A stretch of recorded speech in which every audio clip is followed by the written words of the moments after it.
I guess I'll just give it like a quick history. First of all, thank everybody for being a part of this show. This is the show of healing, as we already know from previous shows, and we're very blessed that our host invited me. Of all people, I'm considered like a controversial figure in some aspects, but just a little bit about me. I'm Vince Bryant. My full name is Leonardo Vince Bryant. I was named after Leonardo da Vinci. I'm Leonardo Vince, and I was born in San Antonio, Texas. Moved from San Antonio to Houston, to the north side, raised on the north side of H-Town, Shady Lane, Parker Square, Jensen. Um, I graduated from Barbara Jordan High School, 1991, class of 1991. Um, After that, I went to actually got a job. Then I stopped working. Then I went into the United States Navy. After completing my time in the Navy, then I joined the Marine Corps. And I don't know if you're ready to touch on that part yet, but Well, I just want to let it know still be standing. what made you even go there. You know what I'm saying? Into the military. You know, I always was fond of a military lifestyle. From a child on up, I used to beg my mother to buy me the bag of army toys, the little army men, and from there, I developed a love for structure. Especially on top of my parents, we came out of the Pentecostal um, church, and and I just I always said, man, one day I want to be in the military, and the only reason I went to the Navy first because they was the only ones that showed up in my school. Actually, was them in the army, and I know I didn't want to be in the army because I was already turned off by Army ROTC and Mm. Barbara Jordan. So I said, nah. I ain't. So the next thing, I jumped into the Navy, and I went Uh-oh. into the Navy Reserves, and from there I got out, came to Houston, and got another good job. Got tired of that. I say, nah, I want to go back in the military. I say, but this time I want to go to the Marine Corps. I want to go to a branch that's known for fighting and discipline. And Mm. Did you feel that's like you needed discipline? nah. I really didn't need it. Um, but that was the reason I joined the reserves because I had a good job, but I always wanted to maintain a military structure, an element. Mm. Something in me just yearned for a military lifestyle. You know, Mm. um, I did my thing out in the streets, and but the streets, it gets played out after a while, and Yeah. I say, man, you know what? I want to do something different, and I want to be able to at least have that under my wing whenever I go into the job market, because that's the first thing they look at. What did you do? As soon as they see military, it's a whole different conversation. Mm. So during the course of my time in the Marine Corps, I end up being deployed to Iraq twice. So I'm sure we're gonna probably get later on get into that too. Mm-hmm. And you were prepared for that. Prepare for what the Just military. just knowing that you would probably get deployed. Was your heart ready for that? So um, one thing is Marines, all Marines, we are fighters by nature. We know that at some point there's a slight chance that you may go into combat. Then again, you got people in the military, in the Marine Corps, that's been in the Marine Corps 20 years, ain't never seen war. Mm. It's just a chance that you take. So I ended up in a reserve unit that was an infantry unit as well. So um, when our ticket got pulled, guess what? I'm a part of that. So it was definitely an experience. I'm sure you've seen the documentary and seen some things, but Yeah. it was definitely an experience that I would never forget. We don't know how blessed we are being in America. We talk a lot of trash, but we really don't know what it's like to be in a war type environment. On top of the fact, I'm from the streets. I was warring in the streets and warring overseas, so I didn't see it from both sides, and just blessed to still be standing by the grace of God. Uh, Mm-hmm. I don't know how deep you want to go into my experiences Yeah, I in want to go deep. combat. I want to go deep to when you found out you had to go. What was going on in your mind? So at that time, soon as we got the call from DC that our unit was getting deployed, I saw the message. I was one of the ones who intercepted the message when it first came down. Because anytime something come down to the unit, it goes to the officers and then it goes through the administrative piece. At that time, I was working in the administrative area of the Marine Corps. Um, so as soon as we found out, I told my superiors I want to go in before everybody else go in. So they have a thing called advanced party. Advanced party are the Marines who go in before the actual unit gets there. So Mm, we go and scope everything out before and set up everything before the actual unit get there to handle business. So mm, I did that twice. I volunteered twice to go in before my unit. So mm. I Any was reason why? one thing about me. I've always been a leader from the front. I'm not finna throw my Marines into something uh, that I could prevent. If I can see something ahead of time before they get into country, and what I mean get into country, get into a combat environment, then as a leader, I'm gonna lead you from the front. So if anything happens, it happens to me first before it happens to you and your family. See, Mm, that's some of the that's a I don't want to say it's a military thing, but that's a leadership thing. So mm, till this day, my Marines respect me. Those that are still around, they still respect me because I led from the front. And mm, um, um, you know, my life is an example. I always believe you lead from the front. Don't tell anybody to do something that you're not doing. Even in recovery and going through what we going through, I can share my experiences with folks because I've been through it. You mm. understand what I'm saying? I can't tell nobody about, go to therapy if I hadn't been through it. Yeah. You understand what I'm saying? So I guess to answer your question, uh, I was excited to go, but it was a whole nother story as soon as we stepped in Iraq. Yeah, so I was finna ask you when you got there, Yeah. what did you see? So I'm green. The first time when I got there, um, and bear with me because from time to time I can fade off, if you know what I Yeah. mean. Yeah. Um, when we first got there the first time, I've been in Iraq twice, but the first time we got there, we landed in Al Assad, the air base, and then from there we convoyed to the area that we were in. So I was actually stationed outside of the city that we was going to actually attack. Mm, So I was on what they call the FOB. This stands for Forward Operating Base. So the first day we got there, now take mine. I ain't never been in war. I was trained for it. But the first day we got there, as soon as they dropped us off, I kept hearing, in my mind, I'm like, damn, what the hell is this? And yeah. I just happened to look to the right, and I see splashes in the sand. Not knowing later, um, that was what they call mortars. So the enemy knew that we were coming. Mm, So they gave us what we call a welcome party and showing you, hey, well, we know y'all here, so we ready to get down now. mm, So actually, I kind of talk a little bit about it in the um, in the documentary, mm-hmm. and so I'm standing there like watching this, and I see Marines running, some running to the top of the building, trying to suppress fire on the enemy, and I'm just standing there like, damn, I'm really in this, man. And a Marine, it was a Marine that ran by me.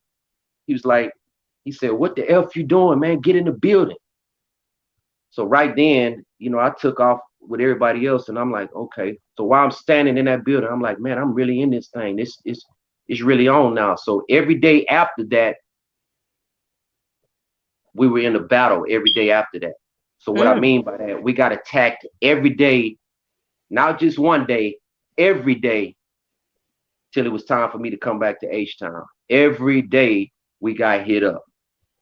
So just imagine getting shot at, and I ain't talking about with no pellet gun like these dudes. We talking about mortars.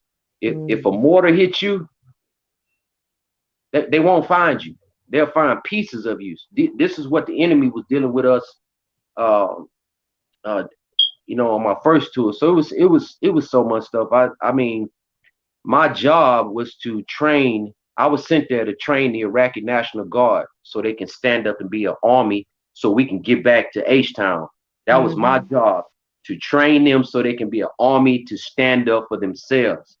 You know, Mm. on TV, we always hear, oh, they just trying to be the big occupiers. Man, we ain't care nothing about y'all country, man. We want to get over there to help y'all so we can get back to our family. So that was my job, to train the Iraqi National Guard. But in the course of training, we got attacked daily. Mm. I mean, I came acquainted with death real quick, Wow. to the point of where, let me just put it this way: people they really don't understand the Marine Corps. You can join the Marine Corps to be work in the post office, administration of airplanes, but all Marines, no matter what their job is, they are all trained riflemen. That's our first job.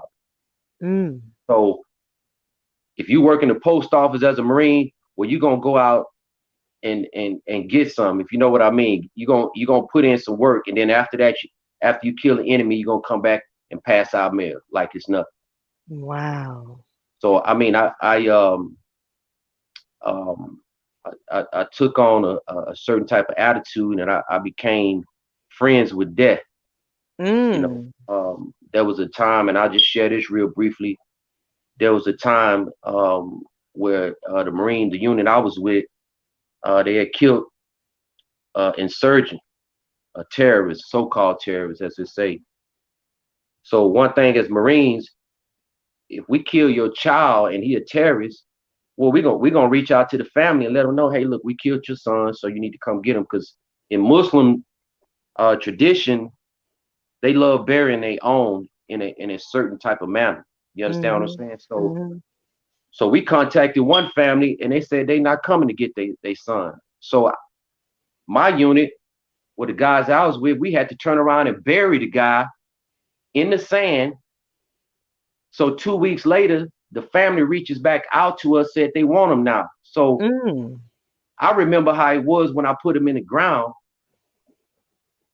So by that time, my mind is gone. So after we dug him back up, I told one of the Iraqi what was it?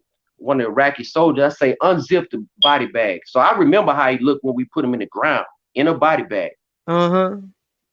So I told him, your mind turns into a sick position. Let me put it that way. So I told him to open the bag after we took him back out the ground, and I don't even want to tell you what I saw, Mm. showing you what I was beginning to turn into. We was aching to kill somebody. We felt like, hey, we coming out Iraq. If we can't kill somebody, what the hell we doing here? Mm. That's what you turn to. Yeah, that's what I turned into, somebody who was lusting to kill. Wow.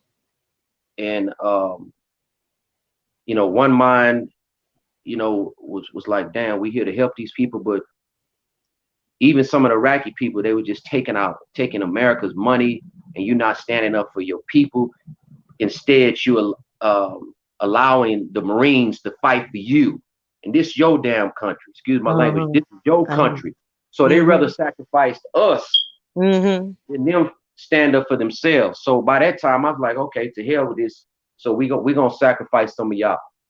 And that's Mm. that's that's just I don't want to get too deep into it, but Yeah, Mm.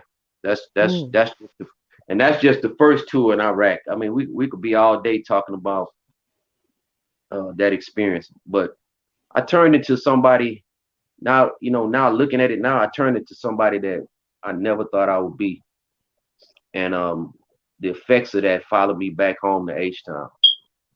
Yeah. And that's what was those effects? Well, to me, I became heartless. Mm. Uh,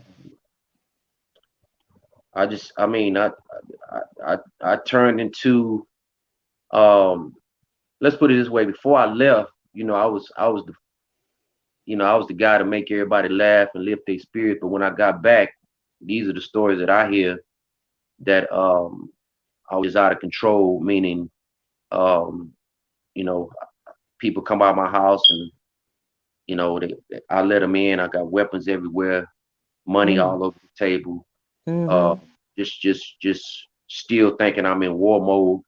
Mm. Um, Even now, from time to time, I still have, I revert back to that type of thinking because, I tell myself I'm not going to be caught slipping on no means. But Mm. but therapy helps. You know, it used to be a time where I used to check my doors like 5, 6 times a day. Now it's down to like three, thanks to Was therapy. checking the doors to see if somebody behind there. I keep hearing things because let me say this. Whether I done it, I gotta watch how I say this. Whether I done it intentionally or not, I played part in a lot of people lives being lost, Mm. enemies' lives. I'm not Mm. not innocent folks. Mm-hmm.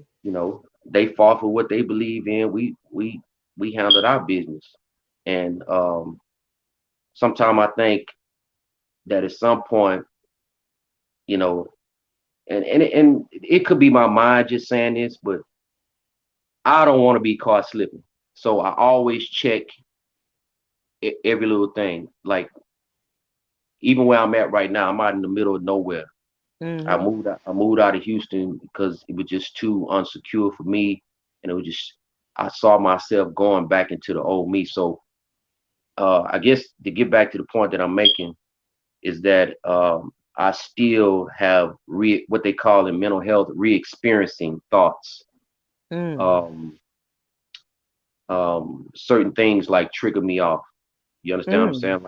Like kids laughing, that Mm-hmm. triggers me off because it reminds me of the kids when we were on convoy in Iraq. They used to run up to us asking for candy and asking for hearing kids laugh. I automatically think about Iraq. Um, like even right now, my oldest, she's here with me right now. She can kind of recognize some of the signs now. Um, but I believe I'm a lot better thanks to therapy. I'm not gonna sit up here and lie. I done been through like 3, 4 therapies, and they've Mm-hmm. helped me tremendously.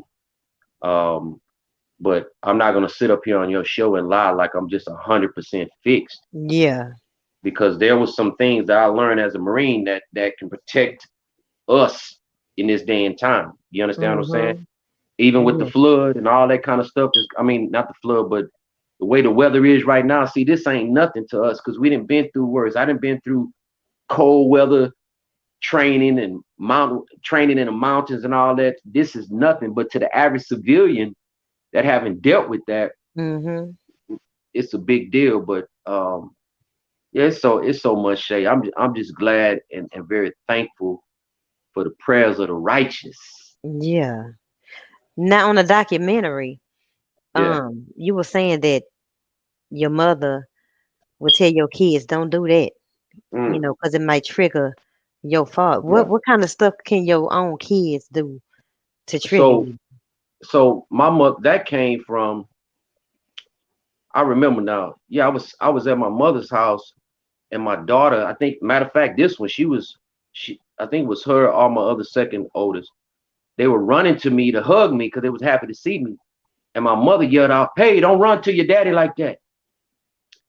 Well, she's still thinking from the 70s because my uncle as a Vietnam veteran, and she remember what he dealt with when he came back and how he was acting. Mhm. You understand what I'm saying? Mhm. They didn't understand, back then they called it flashbacks and shell shock and all that kind of stuff. Mhm. Today it's PTSD, but um, yeah, she told my kids, hey, don't run at your daddy like that, because she was probably under the impression that I was going to snap and do something to them. When Mm. in reality, my children are my only lifeline. If anything that kept me peaceful is my children. Even to this day, my three Mhm. daughters, that's the Mhm. only thing that can keep me focused. Mm. So to answer your question, at that time, um, she was just being, I guess she was still in the mindset of remembering how my uncle was when he came home from Vietnam. Mhm. Uh, and the Vietnam veterans, man, I tip my hat off to them brothers, man, because they dealt with so much. What we get now as veterans, they didn't get half of what we get now as veterans. Everything that we have right now is old. That look like my daughter on here just clicked. Hey, Bryant.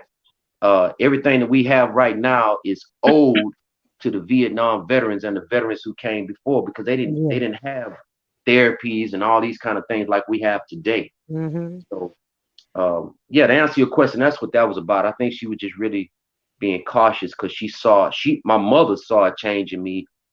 Uh, Obviously, your mother gonna see more than anybody. Yeah. So You what know, happened to make you say, you know what? I need to go get some therapy. what really happened was I don't think it was just like one specific situation. I think one day maybe I was just sitting down. I'm like, man, ain't why are these people so scared of me? Mm. You know, um, you know, it was a different type of scare this time because people was, I could say it because God delivered me from that street life, but people was kind of terrified then, but it was a different type of stare this time, Mm. you know, and um, something just said, hey man, oh I know what it was. One of my Marines who had served with me told me, man, he said Sergeant Brian because that was my rank sergeant.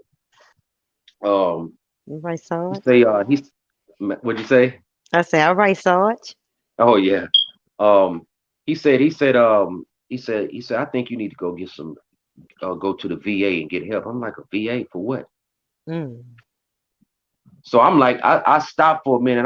I'm like, well, if this Marine who I trained telling me I need to go get some help, then I must be having some kind of problem. Because in the Marine Corps and really in the military, they tell you suck it up, get over it. That's just what it is. So that became the norm for me. Mm. So the day he told me that, um, I went and found the VA. I didn't even know the VA was across the street from the unit I was attached to on OST. They had the VA right across the street, and I didn't even know it. That's how green I was. So I checked myself in um, to the VA. They assigned me a primary care provider. Then they did a mental health assessment. Mm. After they did a mental health assessment, they gave me a mental health provider. So when I sat down with that mental health provider, they did a session with me, and from that session, they diagnosed me not just with PTSD but chronic PTSD. Mm. So when they told me that, I was kind of in denial, and I talk a little bit about this on the documentary. Mhm. Like, man, there ain't nothing wrong with me. It's y'all little civilians, y'all soft. That's that's this what my mind was saying. Mhm. Nah, it ain't nothing wrong with me. Y'all just need to move faster, this and that. So I was judging everything on military terms, you know. Mm. So later on, I started submitting to the therapy. I went through uh, numerous amount of therapy, but there's two therapies that stick out right now that I can remember. One is called CPT. CPT stands for Cognitive Processing Therapy, Mhm. which is a powerful therapy. It it actually, how I want to say, they give you what is called an ABC chart. You put your situation into that ABC chart to show you where your thinking is off. Mm. That's that's really what that was about. Mm. The second one was called PE. It's called prolonged exposure. Prolonged exposure, it puts you right back in the situation, the trauma related situation, in order to bring you out of it. You might say to yourself, you know, why put you in that situation when you're trying to get away from it? Well, guess what? There's more of a reason to put you in it because you didn't overcome it properly the first time. Come on now. That's a word. So that's prolonged exposure. Then the other one I went through is called GBET. It stands for group based exposure therapy, and it's just a group form of what I just explained to you. Um, right now, I'm involved in a new therapy called WETS. It stands for Writing Effective Training. So you write your trauma out, and the Mm. goal of that is to write it out so you can go and get it out your system to the point of where you write it, you write it, you write it to the point you get tired of talking about it. Mm. So So that's that's the what you therapy. do. That's the therapy I'm going through right now. And Mm. what I do, I share my experiences with other veterans to encourage them to get in it too. Mm-hmm. So what have you seen? What change? What positive change have you seen from those therapies that you went to Me mentally? talk, me talking to you. That's one. Wow. And you couldn't 'Cause do that. for a while, and again, I'm repeating some of the stuff that's on the documentary that I said. For a while, I I want wouldn't you even talk. to. I wouldn't even talk to nobody. I ain't care about talking to nobody. Either y'all get it or you don't. Now I'm starting to open up because I see that my story is encouraging others to go and get help. Mm. You know, they rather, you know, they rather hear it from me Mm-hmm. than a psychologist. You would think, well, dang man, that's a psychologist. That's the degreed individual. No, they rather hear it from somebody who has been through it, so they won't feel like they're just talking to a college student or a Mm. doctor. You Yeah. know, because a lot of these, especially young veterans, they get out, man. Y'all went to school, man. What you gonna tell me about war? Mm. That's their mentality when they come out of the military. So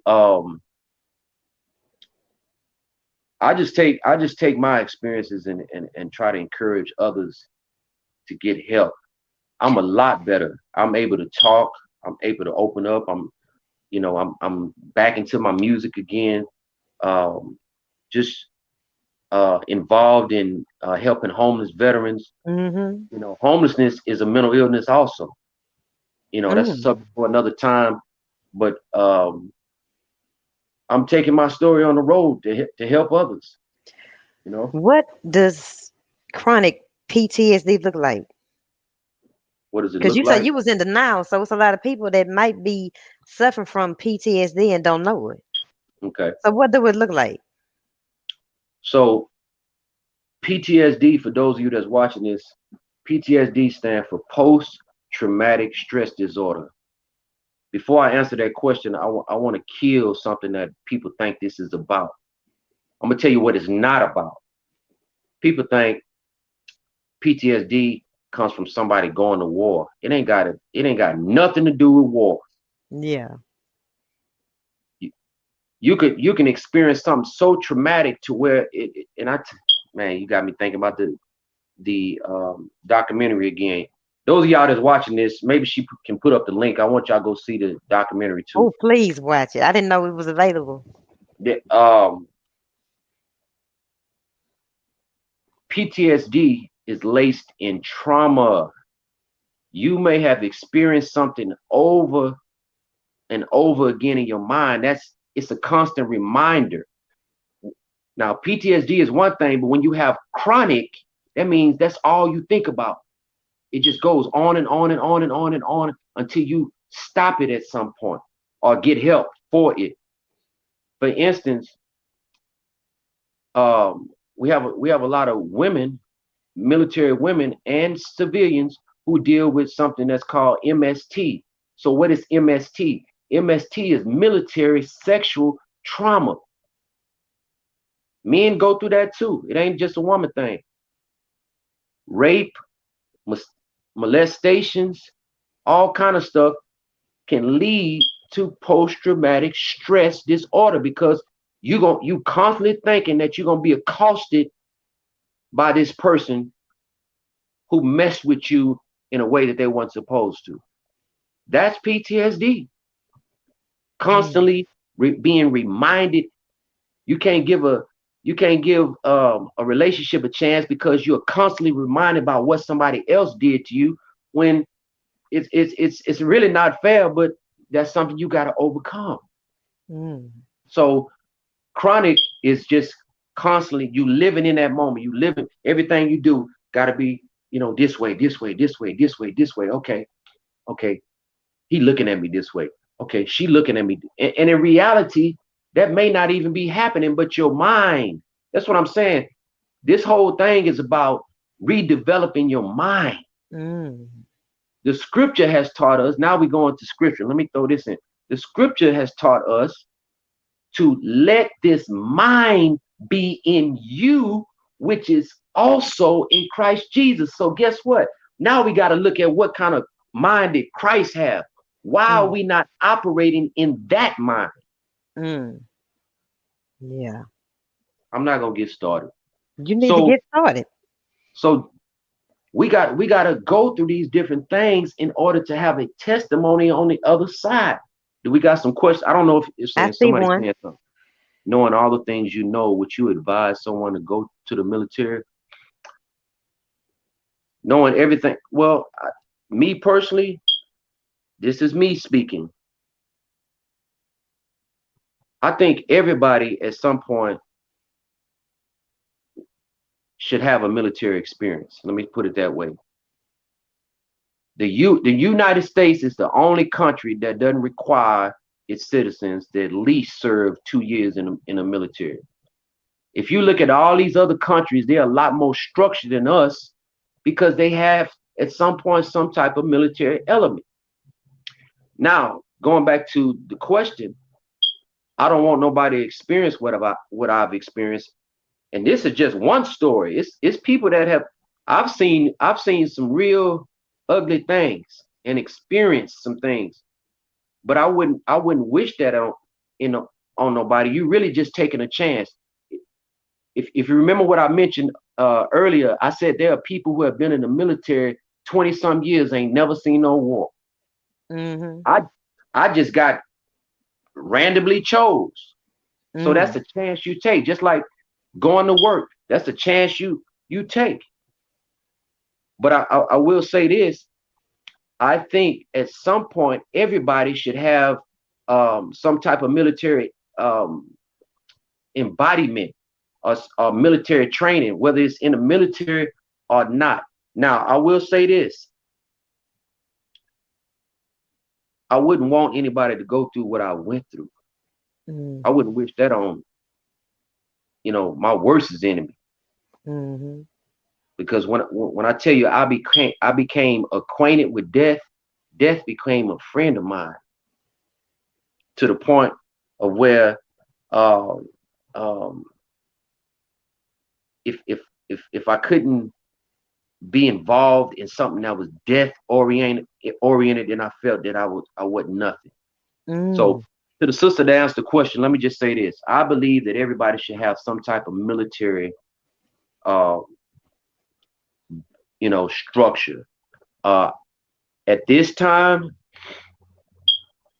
and I know this is the question she really trying to ask. Do I really? At this time, I wouldn't encourage anybody um, to be in the military at this point until we can, um, as a country, get ourselves together. Now, please be advised: we have no right to knock those who go and serve.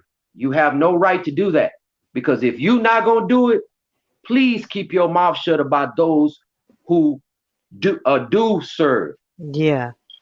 because we living off the backs of what other folks have done.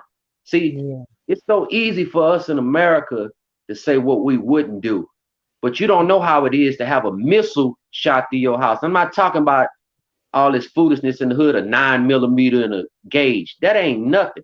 We don't know how it is to have a missile shot through your house. There are Yeah. people right now while you are sleeping who are protecting you, whether you agree with them or not. Don't Wow. disrespect anybody who has served or is currently serving in the military. If you don't understand it, just be quiet. But I Yeah. will tell you this, you are benefiting off the backs of those who are serving right now, whether you agree or not. Yeah. There are people who are protecting us and making sure that certain things are in place for us to be protected when we go to sleep at night. So Mm. I know I went Yeah. off on a tangent, Yeah. but That's all right. it just kind of I be hearing little you know people be saying, "Oh man, I wouldn't go fight for the white man," but you wearing the white man's clothes, Yeah. but you buying you buying his products, Yeah. you following his agenda on this side, Mm-hmm. the white man's army. Man, this ain't the '70s, man. This man, black folks are involved in every aspect in life. Yeah. Because I be hearing, I used to hear all them comments. Oh man, I wouldn't fight for the white man. I Yeah. remember. Let me say this too. My homeboys, who I used to hustle with, um, I'm from Shady Lane, by the way, Parker Square. I used to hustle with. When I got back home, them dudes said, "Man, I wish I would." I can show you a text. One of my homeboys just got out the penitentiary. Said, "Man, I wish I would have listened to you back then and did what you did." Mm. These are the same dudes, my homeboys, that was talking Yeah. about, oh man, you was making all that money in the drug game and then you go fight for the white man. Fight for the white man. Man, Yeah. you benefiting off of what we do. And Yeah. and if you look at this, let me say this too. Some of the main ones that's talking that you can't even qualify to get in the military. What y'all think we dummies? Yeah. You got to take a test and you have to qualify to even get in. Wow. It ain't no dummies serving in the military. You Yeah. think they're gonna put dummies on $1 million equipment? I'm just Yeah. throwing that out. Yeah. So to answer your question, let me calm down a little. To answer your question, I think everybody should have some type of military background, but at the end of it, make sure it's followed by education. Yeah. That's what I'm right now. That's what I'm pressing for. Education. Yeah. Educate yourself so you can help somebody else and help yourself out of the condition that we in right now. Yeah. I am a revolutionary too. That's another side. I don't know if you want Uh-oh. to get into I don't know, Lord. But that. I have a question that came to me. Yes, ma'am. Do you remember the moment that you began to feel again? Because you was numb when you came. Oh, What happened when you began to feel again?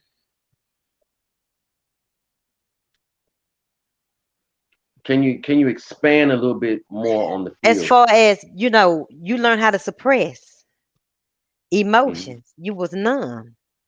Okay, So in therapy, don't you have to get I acquainted, got you. get back in touch with? Hmm. I got you. So I started therapy. I got out. Excuse me. I got out of the military in 2009. I started therapy in 2000. I'm saying 2009, 2000, in 2012. That's when so maybe 2 years after that, I started winding down and started, okay, now I'm getting back to me. Mm. I'm not 100% where I need to be, but I'm that numbness or not giving a damn, excuse my language, Yeah. not caring. Now I'm starting to care again. Mm. Now I'm starting to be a little bit more sensitive to people's feelings. Now Mm. I'm trying not to judge everybody on military standards. Mm-hmm. Now I'm seeing the big picture. Maybe I am um, being a little too harsh. Because I'm Mm. telling you, Shay, I was man. It was so. I mean, people would drop. trash on the ground, and I just go off on them. Man, pick that up, man. Where you think Oh you at? yeah, just Yeah, going in. Want folk to just. because I mean, in the military, you're not gonna drop no trash and just leave it. I mean, but I was so caught up, you know, at that time. I'm just giving you a small example of Yeah. how it was, but so I would say maybe 2 or 3 years after therapy, then I started the numbness started kind of wearing off a little bit, you Mm. know. But I stay in therapy. I have to stay in something because I'm not trying to go back to the old me, like Mm. what I turned into, because that person, um, it was heartless. You know, Mm. that person didn't care. That person would go to a funeral home and sleep in a casket with a dead body like it was nothing. Mm. That So, person. how does a person? Were you able to have a relationship? Say that's another thing. I got 3 daughters from 3 different relationships. I couldn't keep a relationship. Um, Believe it or not, I'm not in a relationship now. Mm-hmm. Uh, and I think that's because it's just me, and that's another thing. When you gone, you start developing you stop trusting folks. You know what Mm. I'm saying? Because I used to see this. I used to see soldiers and Marines. They getting letters from home that their wives and girlfriends and left them, and I would say to myself, "Dang, why they wait till they get in country, fighting for the country, and then they turn on their husband?" Mm-hmm. So I was thinking like, okay, that same thing gonna happen to me, and um, couldn't keep a relationship, you know, Because you make didn't trust them I didn't trust them, but I also didn't trust myself. to I do didn't what? trust myself to stay focused on just that one person. Mm. And this might sound odd, but I'm gonna tell you like this: when I came back from war, I I was like, man, I just survived all of this, so man, I do whatever I want to. That's the Mm.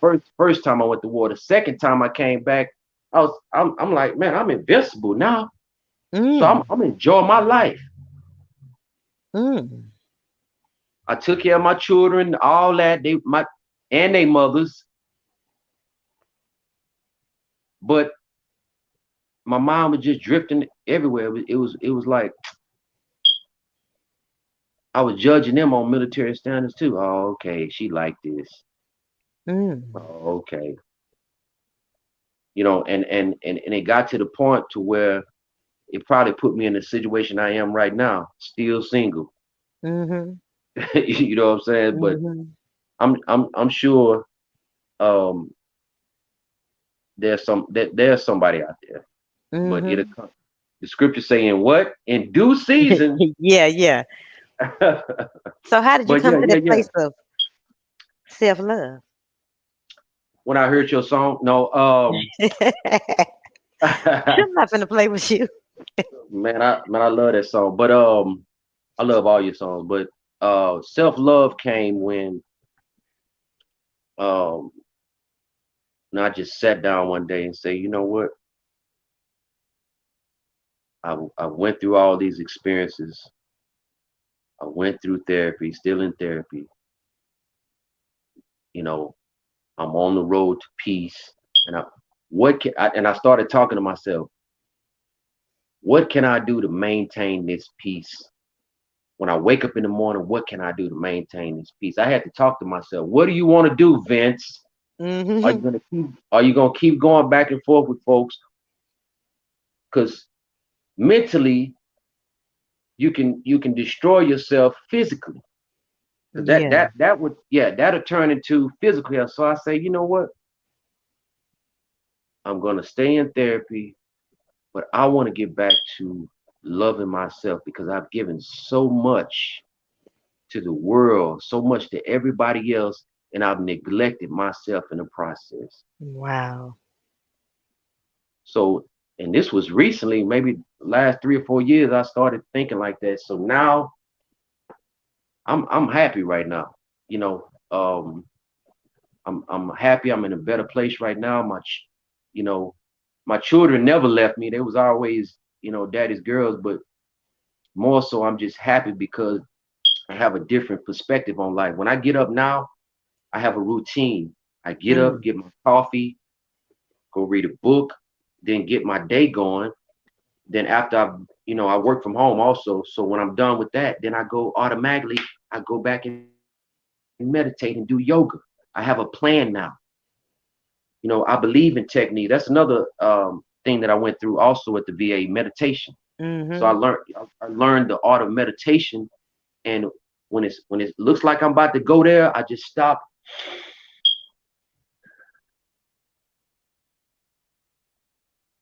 just bring myself down. Mhm. We call that in the church the spirit. Before you know it, now I'm just chilling. Okay, let me utilize the tools that I've learned. See, I have to tell myself, okay, Yeah. don't go there. Use the tools you've learned because it'll take a Yeah. split second, and you can go from 0 to 1,000. Yeah. Yeah. Yeah. Let me stop. Okay, I'm gonna use this tool today. When it look when it look like somebody's trying to test me, in reality, we don't know what that person has gone through before they even said something to you. So we can't automatically assume they're trying to just mess with you. Mhm. So I stop for a split second. I meditate, and then sometime I'll just go back and read and take my mind off of anything that looks like it's about to take me there. Your Mm. song, I got to get back to this song again. I know you get tired of Shay. I know you get tired of hearing it, but that song was a blessing. You just don't know. I Thank play that you. song over and over again because it's talking about my story. Yes, it's your story, but it's talking about my story and the story of others who have gone through darkness into light. Yeah. There is, if nobody understands anything I'm talking about today, there is hope on the Come other on. side. Come on now. There is life. There is happiness on the other side.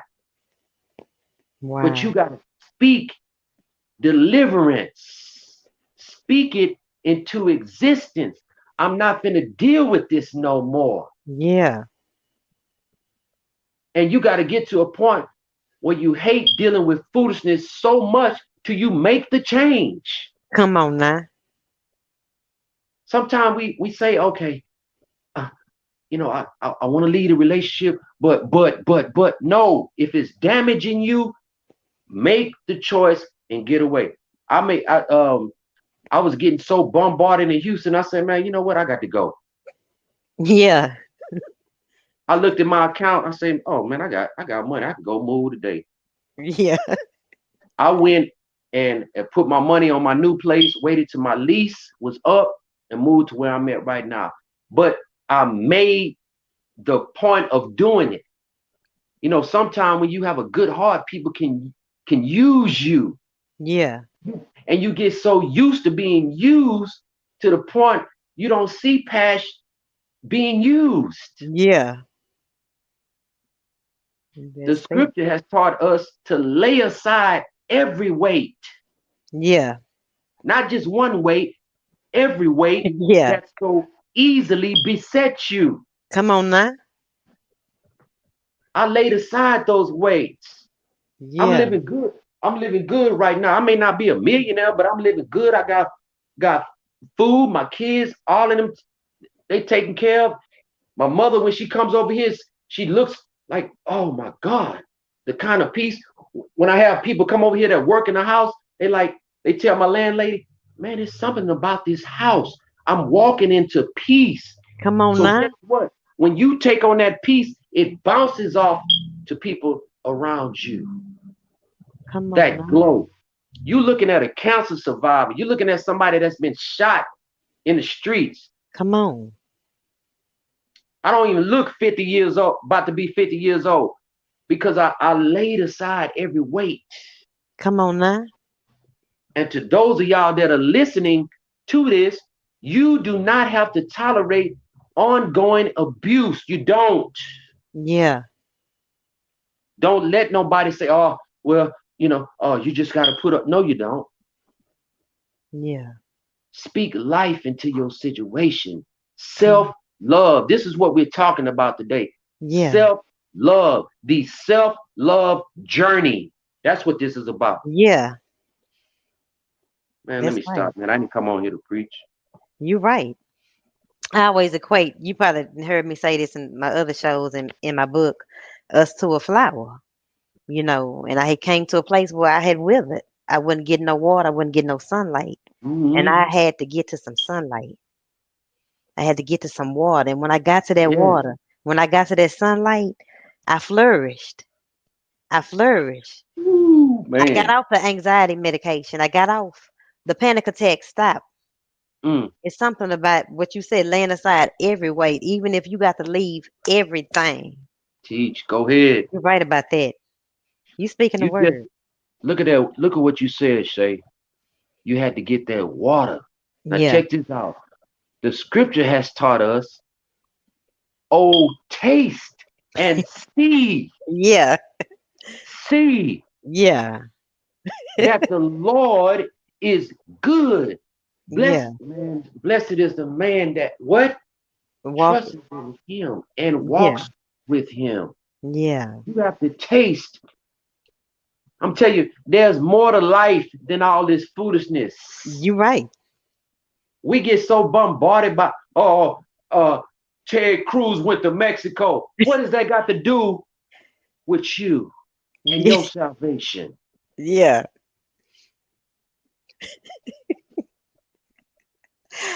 I can hear Man, my let me mama laughing stop. at Let that. me stop. You right.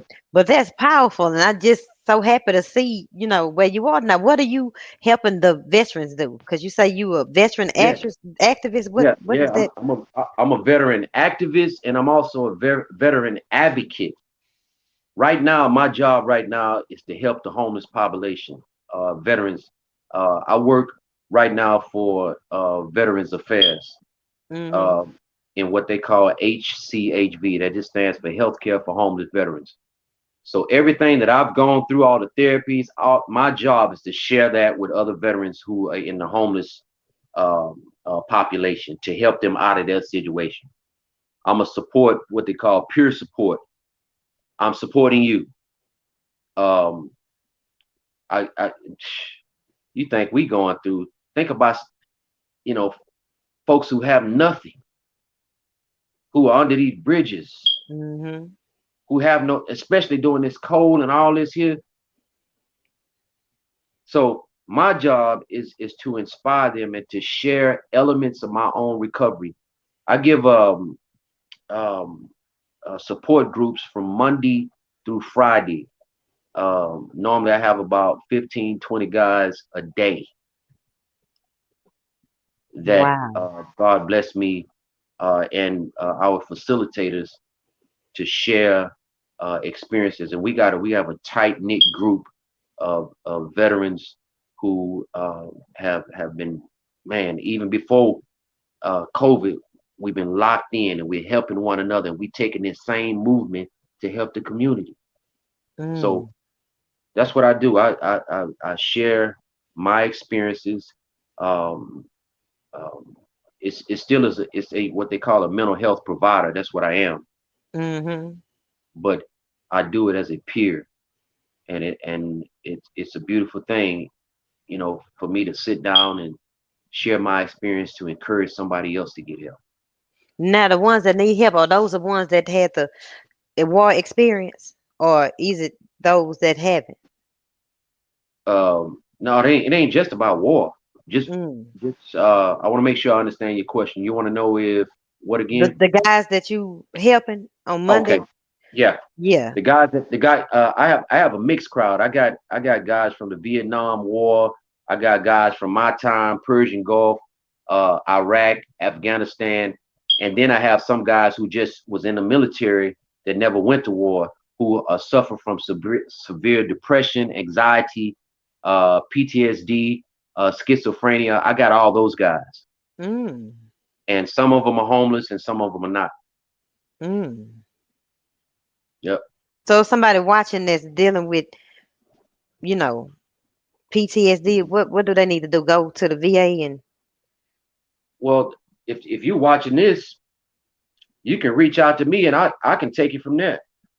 mm, Reach out to me and I can get you where you need to get some help. Also, um, those of you that's hearing this right now that are, you know, having some issues, call the crisis line. The crisis line are trained professionals that will help you. Do mm. not sit in that house and isolate because isolation leads into other things. Come on now. Y'all didn't hear what I just said. Isolation leads into other things. If there are people right now who want to help you, get the help. Do not sit in that house going through when there's people right now. I'm not just talking about veterans. I'm talking about humanity. I'm on a humanity mission. That's Yeah, what come I'm on on. now. Yeah. And this thing is bigger than just veterans. I'm trying, excuse me, I ain't gonna say trying because I am doing, affecting change to affect those who need help, Jesus, he chose to despise and reject it. So that's the ones that everybody gave up on, send them to me. What Because about the ones that I'm a, gave up on themselves? yeah, send them to me. And my track record, and I gotta give praise to God because it's not me. I'm just a vessel. But my track record shows somebody just said something. Yeah, you're right, sister. Mia Bourne, she said, don't isolate. Yeah, don't isolate, because that'll lead into other things. If you're going through, talk to somebody that you know is serious about helping you. Set up what they call a RAP plan. WRAP. RAP stands for Wellness and Recovery Action Plan. Write you a plan out. So in the event you have a depressive mode, if you need somebody to act on your behalf, it's already laid out. This is who I want you to contact. This is who I don't want you to contact. We need to put those people on there because some people trigger you off more. Mm.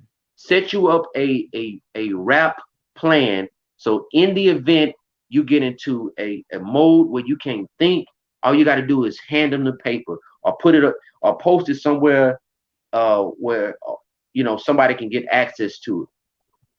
Because the ultimate goal is to get help. It's so much going on in the world right now. Yeah.